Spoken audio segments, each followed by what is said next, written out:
Senator Hughes. Thank you, Mr Acting Deputy President. And I do realise, though, that Senator Steele-John came in and made a contribution. In fact, though, the MPI today was around employers and ensuring workers have their fair pay and entitlements and conditions.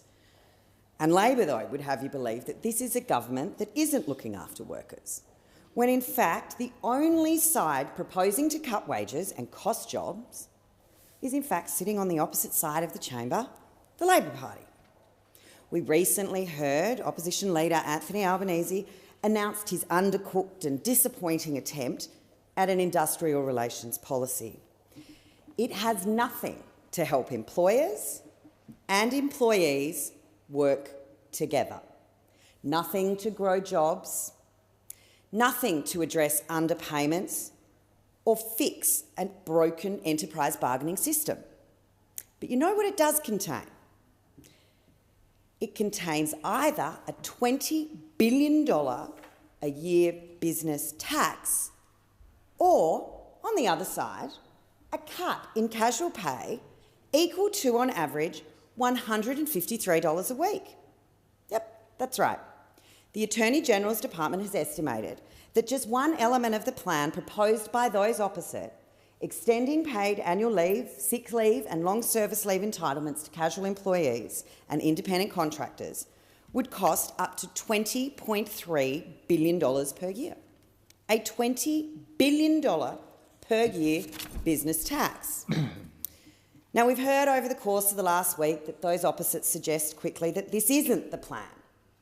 But then we saw the ACTU suggest that Labor's policy would actually be to cut casuals' pay to extend these new entitlements. The Attorney-General's Department has estimated this would cost a casual employee, on average, $153 a week. So which side of this chamber has a desire to cut pay? It's not this one. And as we've shown through the pandemic, the government is constructive and pragmatic when it comes to industrial relations policy. We've focused on measures that are designed to regrow jobs, to boost wages and to enhance productivity.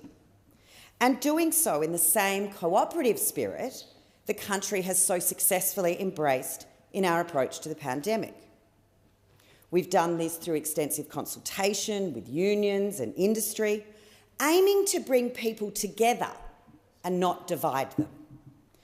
What the country doesn't need is more attempts by Anthony Albanese and the Labor Party to turn workplaces into battlegrounds, pitching employers and against employees for their own political purposes. We had hoped that 2021 might see the opposition adopt a more mature approach to industrial relations, but sadly, their continued bluff and attitude and outright lies about what our government's proposing show that they remain hopelessly fixated, as always, not on solving problems, but playing politics. The government's willingness to consult widely was evidenced last week when it announced the removal of the temporary Section 189 amendment. By refusing to back the bill, Anthony Albanese has shown he's only concerned about protecting one job, his own. The government's IR package addresses known problems within our industrial relations system and Labor's Fair Work Act. The reforms will not only support wages growth and help grow the jobs lost to the pandemic, they tackle broader issues like underemployment, job security, underpayment of wages, and the failure of Labor's enterprise bargaining system to drive wages and productivity growth. In fact, it's a Liberal government that's is working to deliver these outcomes.